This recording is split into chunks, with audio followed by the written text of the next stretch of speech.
રેલવેમાં એક વિદેશી મુસાફરના મોતને લઈ ચકચાર મચી જવા પામી છે. ગોલ્ડન ટેમ્પલ ટ્રેનમાં દરવાજા પાસે મુસાફરી કરવા બાબતે આફ્રિકન યુવક અને 2 યુવકો વચ્ચે બોલાચાલી થઈ હતી. બાદમાં ત્રણેય વચ્ચે મારામારી થતાં આરપીએફ અને જીઆરપીને જાણ કરવામાં આવી હતી. પોલીસે સ્ટેશન પર ટ્રેનમાંથી ત્રણેયને ઉતારી પોલીસ મથકે લઈ ગયા હતા. પોલીસ મથકે પહોંચ્યા બાદ આફ્રિકન યુવકની અચાનક તબિયત લથડતા તબીબને બોલાવવામાં આવ્યા હતા. તબીબે હોસ્પિટલમાં દાખલ કરવાની સલાહ આપતા યુવકને સ્મીમેર હોસ્પિટલમાં ખસેડાયો હતો, જ્યાં સારવાર દરમિયાન તેનું મોત થયું હતું. મારામારીના કારણે મોત થયું હોવાની આશંકા વચ્ચે પોલીસે અકસ્માત મોતની નોંધ કરી છે.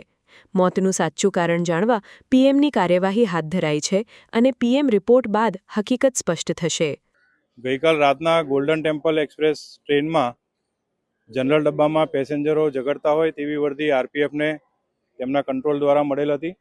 જે અનુસંધાને આરપીએફ અને જીઆરપીના સ્ટાફે ટ્રેન પર જઈ અને જનરલ ડબ્બામાંથી જે ઝઘડતા હતા તે ઈસમો કુલ 3 ઈસમોને આરપીએફ થાણામાં લઈને આવેલા અને તેઓની પૂછપરછ ચાલુ હતી. તે દરમિયાનમાં જ એક જે અજાણ્યો ઈસમ છે તે બેભાન જેવી સ્થિતિમાં આવતા મેડિકલ ઓફિસરને રેલવે દવાખાનામાંથી બોલાવવામાં આવેલ અને ત્યારબાદ એમને જણાવ્યા મુજબ તેને દાખલ કરવાની જરૂર જણાતી હોય છે. તે 108 એમ્બ્યુલન્સ બોલાવી એને સ્મીમેર હોસ્પિટલ ખાતે મોકલવામાં આવેલ અને સ્મીમેર હોસ્પિટલ લાવેથી તેને ફરજ ઉપરના ડૉક્ટરશ્રીએ મૃત જાહેર કરેલ હતો.